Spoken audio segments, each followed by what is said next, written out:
Sa tingin ko, kapag lumaya ako dito, Doc, magkikita pa rin kami. Sila ang unang makakatikim ng bagsik na aking bagong misyon. Ang burahin ang mga masasamang tao rito sa balat ng lupa.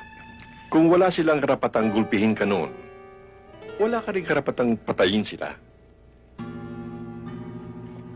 Alam mo ba, Doc? Umaapaw na sa masasamang tao ang mundo. Dapat kailangan na tayo magbawas. Ha? Dahil kapag hindi napigilan to, wala nang magagawa ang matitino at mababait na tao. Naiintindihan mo ba ako, Doc?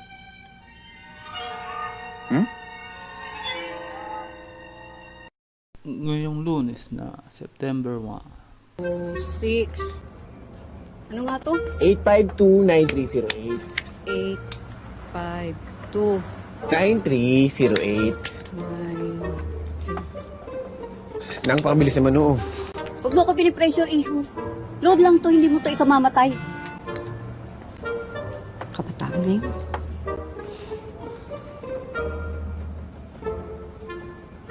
Oh, pumasok na. Yun.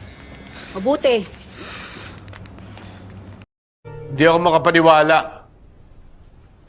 Nung nakaharap ko siya, para ako nakatingin sa salamin.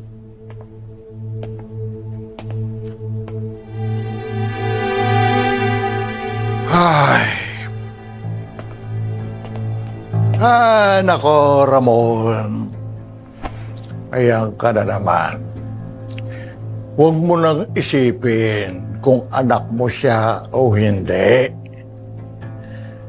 Yang anak mo, nandito na sa bahay mo. Ako na magsasabi sa'yo, wala lang yan. Mas maraming bagay tayo dapat pagtuunan ng pansin, Ramon. Alam ko, Papa. Alam ko, pero hindi lang ako makapaniwala. Na nagdalawang isip ako na nakaharap ko siya. Ni isang beses, hindi ako nagdalawang isip pumatay.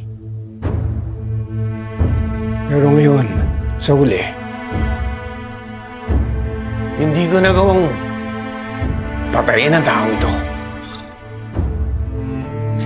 Kaya nga, Ramon, sa susunod, ang makasagupa mo, makaenkwentro mo yung taong yan, huwag ka nang magdalawang isip, patayin mo na.